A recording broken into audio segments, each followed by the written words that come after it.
हाँ, तो हमने न्यूक्लियोफिलिक सब्स्टिट्यूशन रिएक्शन स्टार्ट किए थे, ठीक है। न्यूक्लियोफिलिक सब्स्टिट्यूशन रिएक्शन में हम अल्काइल हैलाइड्स के अंदर न्यूक्लियोफिलिक सब्स्टिट्यूशन पढ़ रहे हैं। अब इसमें हमने SN2 रिएक्शन, दो टाइप के मैकेनिज्म्स होते हैं अल्काइल हैलाइड में न्यूक्लियोफिलिक सब्स्टिट्यूशन के। एक होता है SN2 और एक होता है SN1। तो हमने SN2 लास्ट क्लास में कंप्लीट कर लिया था। रिवीजन के लिए जिसको देखना है तो वीडियो जाके देख लेना अगर भूल गए हो ये क्या। अब मैं सीधा SN1 स्टार्ट कर रहा हूँ। तो जो नेक्स्ट टॉपिक है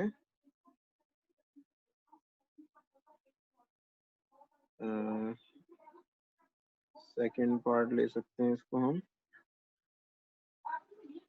substitution nucleophilic bimolecular. Nucleophilic unimolecular, sorry bimolecular हो गया था हमारा, यूनिमॉलिक्यूलर, इसे बोलते हैं SN1, ठीक है। तो बेसिकली डिफरेंस क्या है SN2 और SN1 के अंदर? SN2 रिएक्शन जो था वो सेकेंड ऑर्डर काइनेटिक्स फॉलो करता है, ठीक है। यानी जो रेट ऑफ रिएक्शन है वो दोनों रिएक्टेंट्स की कॉन्सेंट्रेशन पे डिपेंड करता है। SN1 first order kinetics follow करता है और जो रेट ऑफ रिएक्शन है वो सिर्फ और सिर्फ अल्काइल हैलाइड की कॉन्सेंट्रेशन पे डिपेंड करता है, ठीक है। सबसे पहली चीज, किस तरह के सॉल्वेंट्स में कब होता है ये? It is observed in polar protic solvents. Polar protic solvents. Polar protic का मतलब क्या है? पोलर मतलब जिनके अंदर डाइपोल हो, आयोनिक कंपाउंड्स हो। प्रोटिक यानी जो H+ आयंस रिलीज करे।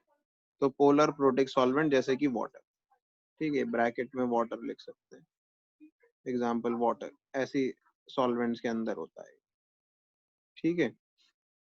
It is observed in polar protic solvents और it follows first order kinetics.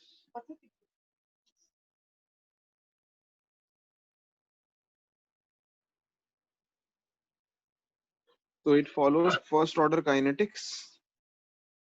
First order kinetics, इस बात का मतलब क्या हुआ कि it follows first order kinetics? It means the rate of reaction depends on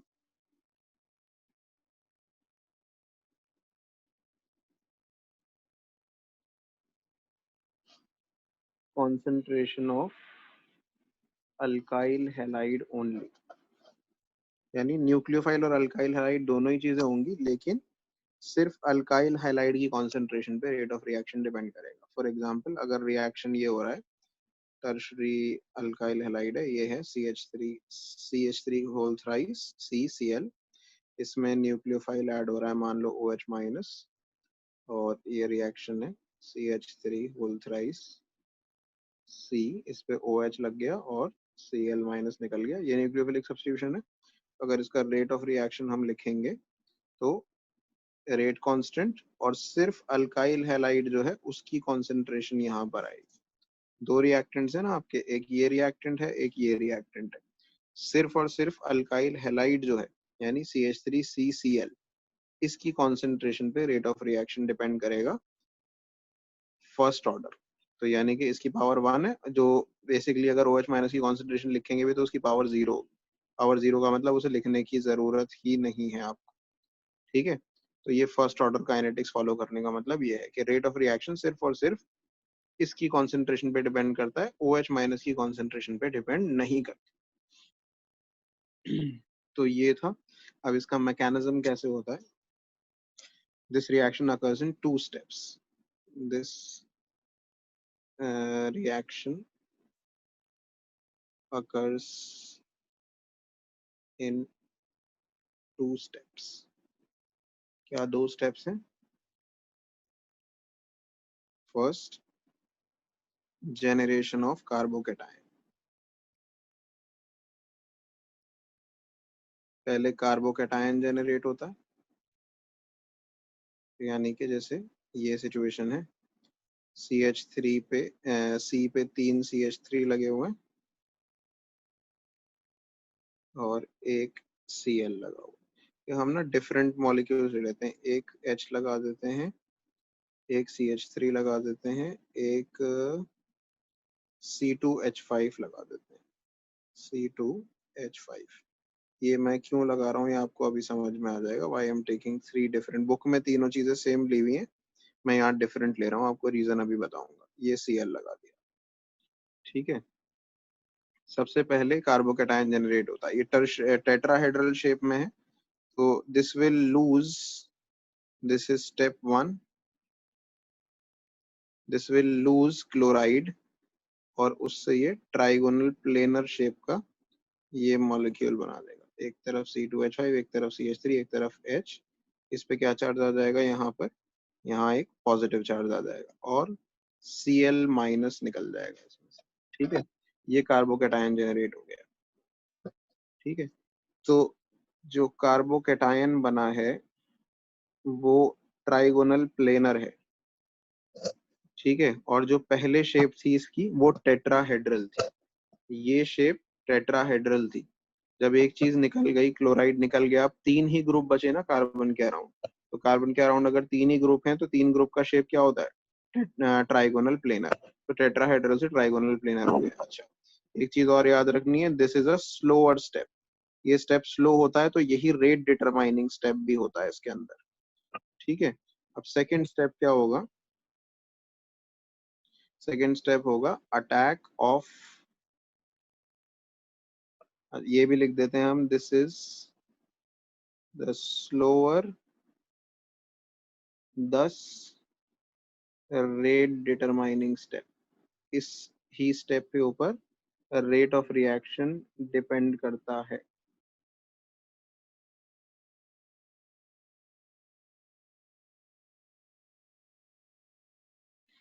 अच्छा, उसके बाद अगला स्टेप है attack of nucleophile on carbocation,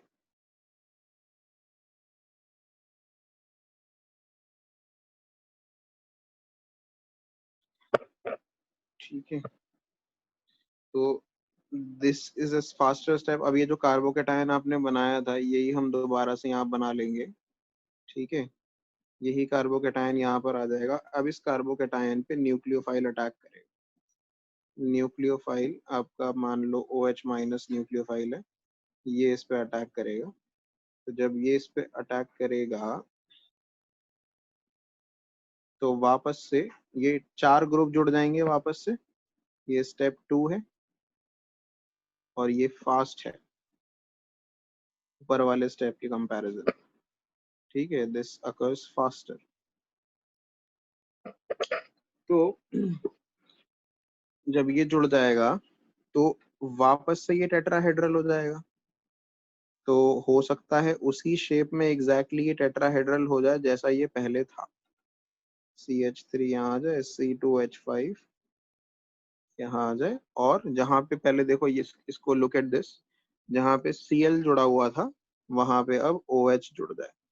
ये हो सकता है, ठीक है। सेम शेप में वापस आ सकता है, लेकिन ये भी तो हो सकता है क्योंकि ये मॉलिक्यूल आपका प्लेनर है, जो कार्बोकेटायन है वो प्लेनर है। जो ये कार्बोकेटायन आपका है ये प्लेनर मॉलिक्यूल है। तो नया वाला जो न्यूक्लियोफाइल है यानी जो OH माइनस है वो किसी भी साइड से अटैक कर सकता है, फ्रंट से भी बैक से भी। कोई चीज प्लेन है तो उसके फ्रंट से भी अटैक हो सकता है, बैक से भी अटैक हो सकता है। तो अगर मान लो उसी साइड से अटैक हुआ जिस तरफ Cl जुड़ा हुआ था तो आपका ऐसा मॉलिक्यूल बन जाएगा। लेकिन अगर ऑपोजिट साइड से अटैक किया तो फिर क्या होगा, अगर ऑपोजिट साइड से अटैक किया तो इन्वर्ट कॉन्फ़िगरेशन हो जाएगी। ये जो आपका क्या कहते हैं H ये आ गया, C2H5 ऐसे आ जाएगा, CH3 ऐसे आ जाएगा, और जो OH माइनस जुड़ेगा वो यहाँ पे जुड़ेगा, ठीक है। तो दो प्रोडक्ट बन जाएंगे आपके, दो पॉसिबल प्रोडक्ट बन जाएंगे। मैं इसको जरा हाँ, तो दो पॉसिबल प्रोडक्ट बन जाएंगे जो ऑपोजिट, एक दूसरे के ऑप्टिकली ऑपोजिट होंगे। ये जो दो प्रोडक्ट बने हैं, ये क्यों बने दो डिफरेंट प्रोडक्ट, क्योंकि ये जो कार्बोकेटायन था आपका ये प्लेनर था। प्लेनर कार्बोकेटायन पे न्यूक्लियोफाइल सेम साइड से भी अटैक कर सकता था, यानी जिस साइड से Cl जुड़ा हुआ है तो एग्जैक्टली वही बन जाएगा। ठीक है, यही बन जाएगा दोबारा से। जिस साइड से Cl जुड़ा हुआ है अगर उसी साइड से अटैक हो जाए तो यही चीज वापस बन जाएगी। लेकिन अगर ऑपोजिट साइड से अटैक हो तो फिर क्या बनेगा, फिर ये वाली चीज बनेगी आपकी। ठीक है, यानी ऑपोजिट कॉन्फ़िगरेशन बनेगी। तो जो दो प्रोडक्ट बनते हैं वो एक दूसरे के ऑपोजिट होते हैं ऑप्टिकल रोटेशन में। अगर एक डेक्स्ट्रो रोटेटरी है तो दूसरा लीवो रोटेटरी होगा। लीवो को माइनस से रिप्रेजेंट करते हैं, डेक्स्ट्रो को प्लस से। ठीक है, और डेक्स्ट्रो लीवो बनने के इक्वल चांसेस है ना। OH माइनस दोनों साइड से अटैक कर सकता है। ये जो OH माइनस है ये जब इस पे अटैक करेगा तो ये लेफ्ट और राइट से इक्वल प्रोबेबिलिटी है ना। 50% मॉलिक्यूल बनेंगे डेक्स्ट्रो, 50% बनेंगे लीवो। तो जो प्रोडक्ट होगा उसको बोलते हैं प्रोडक्ट की नेट ऑप्टिकल रोटेशन जीरो हो जाएगी। जितने राइट पे रोटेट करेंगे लाइट को उतना ही लेफ्ट पे करेंगे, तो दोनों प्रोडक्ट एक दूसरे की जो रोटेशन है उसको कैंसिल आउट कर देंगे। 50% ये बनेंगे और 50% ये बनेंगे। तो नेट ऑप्टिकल रोटेशन जो प्रोडक्ट की होगी, दोनों का मिक्सचर की जो रोटेशन होगी वो जीरो होगी। ऐसे मिक्सचर को हम कहते हैं रेसिमिक मिक्सचर। ठीक है, तो इसमें हम एक चीज लिखेंगे, the product of SN1 reaction is a racemic mixture. Racemic mixture because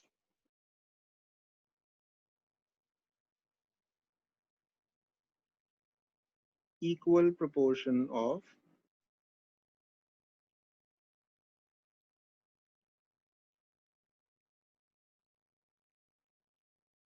dextro and levoisomers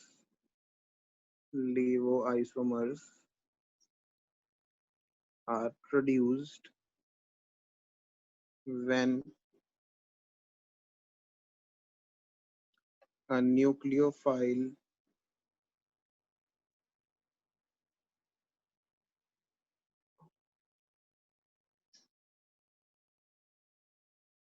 attacks a planar carbocation.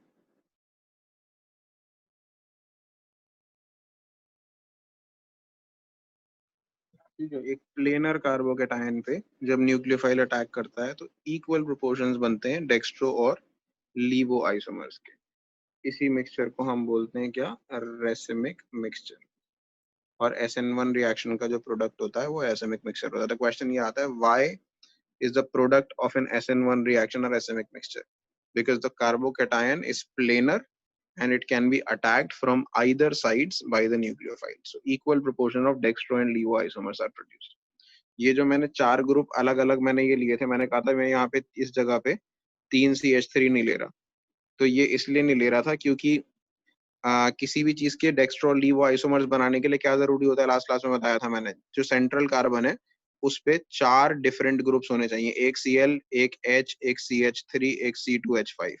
तो चार डिफरेंट ग्रुप्स थे, इसी वजह से इसको डेक्स्ट्रो लीवो आइसोमर्स बोल सकते थे। ठीक है, अगर CH3 होते, मान लो तीन साइड पे लगे हुए और एक Cl लगा होता, रोटेशन तब भी होती, दो अलग अलग, मतलब एक ऐसा बनता है एक ऐसा बनता, लेकिन उनको आइसोमर्स नहीं बोल सकते थे। ठीक है, क्योंकि ऑप्टिक वो लाइट को डिफरेंटली रोटेट करते ही नहीं। ठीक है, वो ऑप्टिकली एक्टिव ही नहीं होते क्योंकि उनके ऊपर चारों डिफरेंट ग्रुप्स नहीं लगे हुए थे। तो चार डिफरेंट ग्रुप्स का लगा होना जरूरी है ऑप्टिकली एक्टिव होने के लिए, इस वजह से मैंने यहाँ लिया था। तो रेसिमिक मिक्सचर तभी बनेगा SN1 रिएक्शन में जब ऑप्टिकली एक्टिव होगा सेंट्रल कार्बन एटम, यानी कि चार डिफरेंट ग्रुप लगे होंगे उसके ऊपर। तो ये था SN1 mechanism.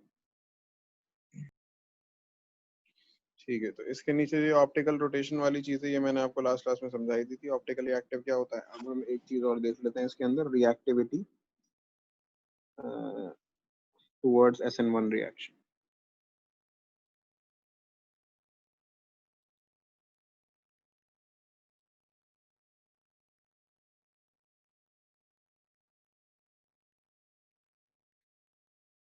Towards SN1 reaction. तो इसमें जैसे SN2 रिएक्शन में टर्शरी वाला लीस्ट रिएक्टिव होता था, इसमें टर्शरी वाला मोस्ट रिएक्टिव होगा। क्यों? क्योंकि इसके अंदर रिएक्टिविटी है वो डिपेंड करती है इस चीज पर कि फर्स्ट स्टेप कितना जल्दी हो सकता है, और फर्स्ट स्टेप में क्या बन रहा है, कार्बोकेटायन बन रहा है। तो फर्स्ट स्टेप का कार्बोकेटायन जितना ज्यादा स्टेबल होगा उतना ही ज्यादा रिएक्टिविटी होगी। ठीक है। The sins the rate determining step कौन सा, रेट डिटरमाइनिंग फर्स्ट स्टेप जो है रिएक्शन का, first step of the reaction follows the formation of carbocation. Yeah, follows me, sorry, involves the formation of carbocation. Formation of a carbocation. The rate of reaction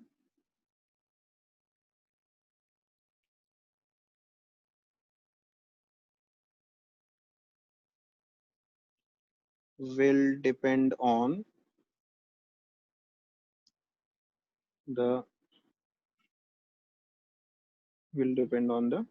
stability of carbocation. Stability of this carbocation.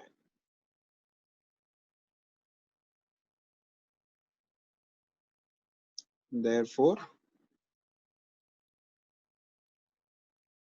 tertiary alkyl halides are most reactive. जो tertiary alkyl halides हैं उनका carbocation tertiary सबसे ज्यादा stable होगा, tertiary carbocation सबसे ज्यादा stable होगा तो सबसे ज्यादा रिएक्टिविटी भी होगी। Halides are most stable, sorry most reactive. तो ऑर्डर ऑफ रिएक्टिविटी क्या है, टर्शियरी वाले सबसे ज्यादा रिएक्टिव होंगे, सेकेंडरी वाले उससे कम रिएक्टिव होंगे, प्राइमरी वाले सबसे कम रिएक्टिव होंगे, और नॉर्मल मिथाइल हैलाइड सबसे मिनिमम रिएक्टिव होंगे। सो टर्शरी की रिएक्टिविटी सबसे ज्यादा है, सेकेंडरी की उससे कम है, प्राइमरी की उससे कम है, और मिथाइल हैलाइड की सबसे कम। ये था SN1 mechanism, SN1 substitution reaction. ठीक है, तो इसके SN1 SN2 के साथ में एक चीज और याद रखनी है, अगर अल्काइल हैलाइड में न्यूक्लियोफिलिक सब्स्टिट्यूशन हो रहा है, if the alkyl group is same, if the alkyl group is similar and the halide is different, then the order of reactivity is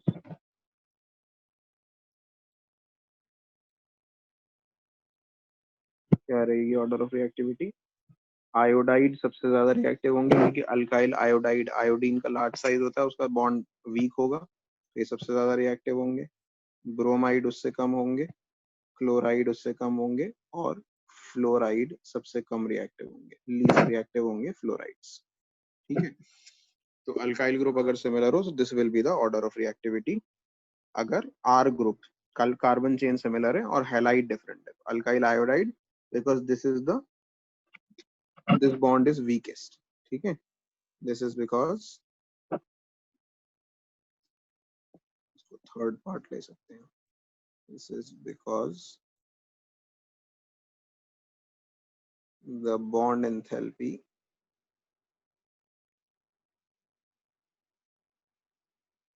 of alkyl halogen bond decreases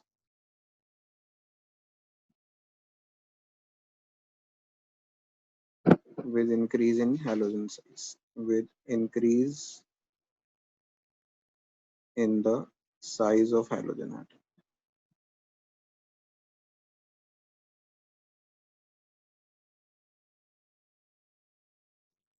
जैसे जैसे halogen atom का size बढ़ता है bond enthalpy decrease होती जाती है, alkyl iodide का bond weakest होता है। ठीक है, नेक्स्ट जो टॉपिक हम इसमें करेंगे वो है न्यूक्लियोफिलिक एडिशन रिएक्शन।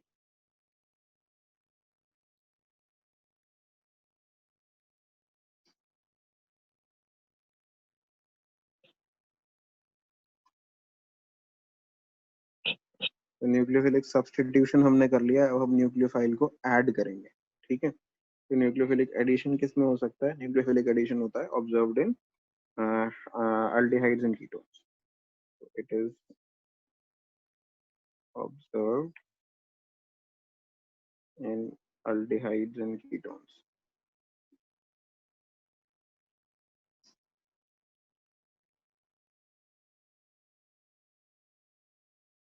तो जनरल मैकेनिज्म क्या है, कैसे होता है? मैकेनिज्म ऐसे इसका आता नहीं है एग्जाम में, लेकिन फिर भी जनरली एडिशन किस तरीके से होता है अल्डिहाइड या कीटोन में। देखो, दोनों अल्डिहाइड हो या कीटोन हो, उसमें एक C double bonded O group होता है, पीछे दो बॉन्ड्स होते हैं। अब दो बॉन्ड में अल्डिहाइड होगा तो यहाँ H लगा होगा, यहाँ पे R या H कुछ भी हो सकता है, और अगर कीटोन होगा तो दोनों तरफ R आ जाएगा फिर। ठीक है, फिलहाल हम इसे ऐसे ही छोड़ रहे हैं, ये अल्डिहाइड या कीटोन कुछ भी हो सकता है। हम लिख देते हैं यहाँ पे दिस कुड बी अल्डिहाइड और कीटोन। ठीक है, तो न्यूक्लियोफिलिक एडिशन किस तरीके से होता है? न्यूक्लियोफाइल जब इस पे अटैक करेगा तो पहले तो ये जो बॉन्ड है ये ब्रेक होगा ऐसे ऑक्सीजन की तरफ। ठीक है, जिसकी वजह से कार्बन पे आ जाएगा पॉजिटिव चार्ज और ऑक्सीजन पे आ जाएगा नेगेटिव चार्ज। तो ये मॉलिक्यूल ऑक्सीजन पे नेगेटिव चार्ज, कार्बन पे पॉजिटिव चार्ज, ऐसे करें। ठीक है,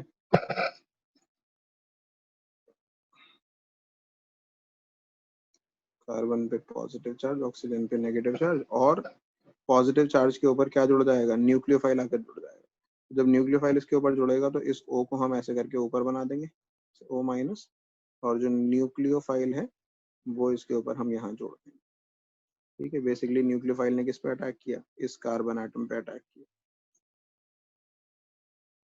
अपने इलेक्ट्रॉन्स का यूज करके, और ये बॉन्ड ऐसे करके टूट गया। अब ये रिएक्शन स्टेबलाइज होने के लिए इसके ऊपर एक हाइड्रोजन आयन जोड़ने की जरूरत है। रिवर्सिबल होते हैं ये, दो स्टेप का रिएक्शन। H प्लस आयन जोड़ेंगे तो H प्लस आयन की वजह से ये जो O माइनस था this will turn into OH। H plus ion को ऐसे लिखते हैं।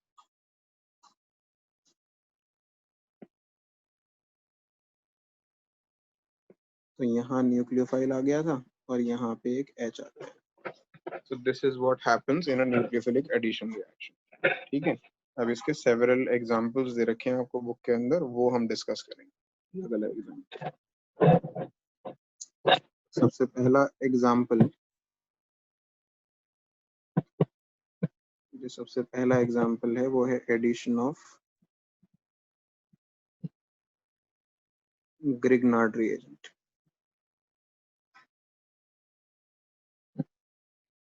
तो अगर ग्रिग्नार्ड रिएजेंट ऐड करेंगे इसके अंदर तो किस तरीके से एडिशन होता है ग्रिग्नार्ड रिएजेंट का, वो देखिए।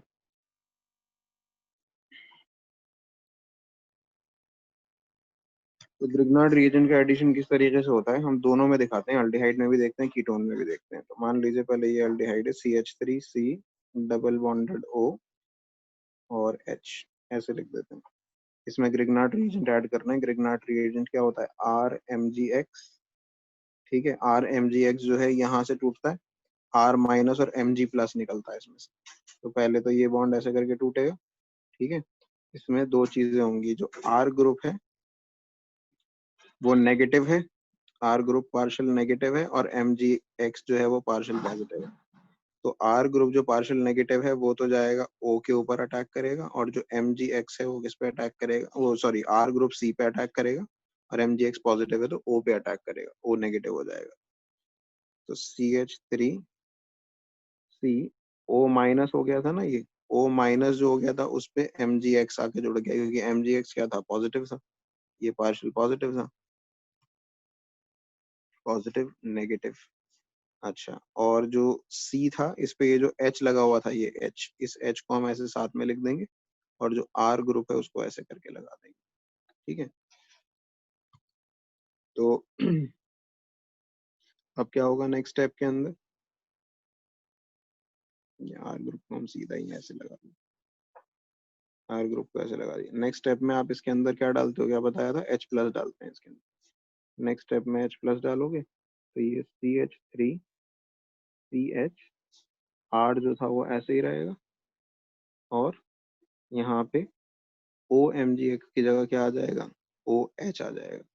आप H ऐड कर रहे हो ना, H को अलग कलर से लिख देते हैं, H यहाँ आ जाएगा, ये R भी आया है इसमें, तो ये अलग कलर से लिख देते हैं क्योंकि ये MgX आया था। ठीक है, तो आपने बेसिकली अल्कोहल बना दिया। ये देखो यहाँ ये एल्डिहाइड था, इथेनॉल था, दिस मॉलिक्यूल वाज इथेनॉल। ठीक है, इट वाज एन एल्डिहाइड, या फिर सिंपली एल्डिहाइड बोल लो इसको ना। CH3 को हम R ग्रुप ही ले लेते हैं ताकि कोई कंफ्यूजन ना हो, इसको भी R ले लेते हैं, और ये जो नया वाला लगा रहे हैं इसको R डैश ले लेते हैं। तो बेसिकली एक सेकेंडरी अल्कोहल बन गया है यहाँ। ठीक है, H प्लस डालने से, और जो MgX निकला यहाँ से वो किस फॉर्म में निकलेगा, आपने H प्लस या फिर सिंपली इसके अंदर वाटर डालोगे ना तो वाटर से ले लेता है, H प्लस वाटर से यहाँ आ जाता है, ये H प्लस आ गया वाटर से, और जो बचा हुआ MgX है वो वाटर के OH से कंबाइन करके MgOHX बना देगा। ठीक है, वाटर के H से कंबाइन करके MgOHX ये बना देगा। This is your reaction. मैं एक बार सेकेंड एग्जांपल कराता हूँ ताकि ये क्लियर हो जाए। अच्छा, तो हमने बेसिकली अल्डिहाइड से अल्कोहल बना दिया, तो हम रिड्यूस कर सकते हैं यहाँ पे मॉलिक्यूल्स। ठीक है, अगर हम ऐसा एल्डिहाइड ले लें, अगर हम कीटोन लें, यहाँ पे एल्डिहाइड नहीं रहते, let's take a ketone molecule, C double bonded O R। ठीक है, इसके अंदर ग्रिग्नार्ड रिएजेंट डालते हैं, ग्रिग्नार्ड रिएजेंट डाल दिया आपने, R डैश ले लेते हैं इसे MgX। ग्रिग्नार्ड रिएजेंट फिर से यहाँ से टूटेगा बीच में से।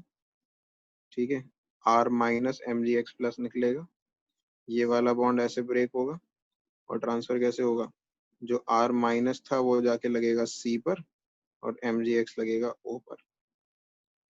क्या रिएक्शन हो जाएगा, R C single bonded O हो गया था R, और यहाँ नीचे क्या आ गया, ये ग्रिग्नार्ड रीजन का R डैश आ गया, और ऊपर O पे क्या आ गया, MgX आ गया।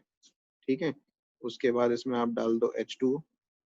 जब आप इसमें H2O डालोगे तो H2O क्या करेगा, H2O का H जो है वो इस MgX को रिप्लेस कर देगा, यहाँ पे भी यही किया था ऊपर, MgX को रिप्लेस कर देगा H2O का O। C पे दो R लगे हुए ही थे, एक R डैश लगा हुआ था जो ग्रिग्नार्ड रीजन से आया था, और ऊपर क्या था, O पे MgX था। अब O पे MgX हट के आ जाएगा H, OH हो जाएगा। ठीक है, तो टर्शरी अल्कोहल बन गया। ऊपर देखो सेकेंडरी अल्कोहल बना था, और अब यहाँ जो अल्कोहल बना है वो टर्शरी है, तो कीटोन से टर्शरी अल्कोहल बनेगा, और अल्डिहाइड से सेकेंडरी अल्कोहल। ये आपने कीटोन लिया है यहाँ पे, तो कीटोन से टर्शरी अल्कोहल बना, और अल्डिहाइड से सेकेंडरी अल्कोहल। प्राइमरी अल्कोहल भी बना सकते हैं लेकिन सिर्फ मीथेनॉल से बना सकते हैं, इसमें भी बाई प्रोडक्ट निकलेगा MgOHX। MgOHX बचा हुआ वाटर मॉलिक्यूल जो है वो बाई प्रोडक्ट बना देगा, जैसे ऊपर बना था।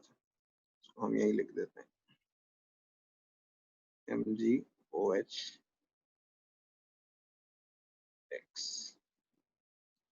This was our by product. अगर हम मीथेनॉल लें तो प्राइमरी अल्कोहल बना सकते हैं। मीथेनॉल क्या होता है, HC डबल बॉन्डेड OH, इससे प्राइमरी अल्कोहल बना सकते हैं। कैसे, इसमें ग्रिग्नार्ड रिएजेंट डाल दीजिए वैसे ही जैसे कहा था, R MgX, ये ग्रिग्नार्ड रिएजेंट डाल दिया, ये टूटेगा यहाँ से, ये बॉन्ड टूटेगा ऐसे, इस पे R ग्रुप आके लगेगा C पर, MgX लगेगा O पर। तो क्या प्रोडक्ट बनेगा, ये जो C पे दो H लगे हुए हैं, ये दो H, ये और ये, इनको एक साथ करके CH2 लिख देते हैं हम। CHH लिखने की जगह ऐसे CH2 लिख देते हैं, और जो R लगाना है वो R लग गया आपका यहाँ पर, या चलो अभी ऐसे ही लिखते हैं अगर समझ में आने में दिक्कत हो। ये H तो लगा हुआ ही था, नीचे आके लग गया R, और ऊपर जो O था उस पे क्या लगेगा, सिंगल बॉन्डेड O हो जाएगा, उस पे लगेगा MgX। फिर क्या डालते हैं इसमें, फिर डालते हैं वाटर मॉलिक्यूल। फिर वाटर मॉलिक्यूल जब डालोगे तो MgX हट के उसकी जगह H आ जाएगा। तो ये जो अब CHH था, अब मैं लिख देता हूँ इसे CH2, और जो नीचे R लगा था उसको ऐसे लिख देते हैं R। और ऊपर जो लगा हुआ था O, उस O को यहाँ लगा देते हैं, MgX की जगह उसमें क्या आ गया, H आ गया। बाकी बाई प्रोडक्ट बन गया MgOHX। MgOHX। ठीक है, तो यहाँ आपने अगर मीथेनल लोगे, सिर्फ और सिर्फ मीथेनल, बाकी कोई अल्डिहाइड से प्राइमरी अल्कोहल नहीं बना सकते, सिर्फ अगर मीथेनल लोगे तो प्राइमरी अल्कोहल भी बन जाएगा। तो ये 3 रिएक्शन ABC, ये अच्छे से याद रखने हैं आपको कि अगर आप मीथेनल, तीसरा रिएक्शन देखो सबसे पहले, अगर आप मीथेनल लोगे तो प्राइमरी अल्कोहल बनेगा। अगर कोई भी और अल्डिहाइड लोगे, मीथेनल से बड़ा वाला कोई सा भी अल्डिहाइड, तो सेकेंडरी अल्कोहल बनेगा। और अगर कीटोन लोगे तो टर्शरी अल्कोहल बनेगा। ठीक है, कोई सा भी कीटोन ले लो, उससे टर्शरी अल्कोहल ही बनेगा। ठीक, तो ये क्लियरली याद रखना।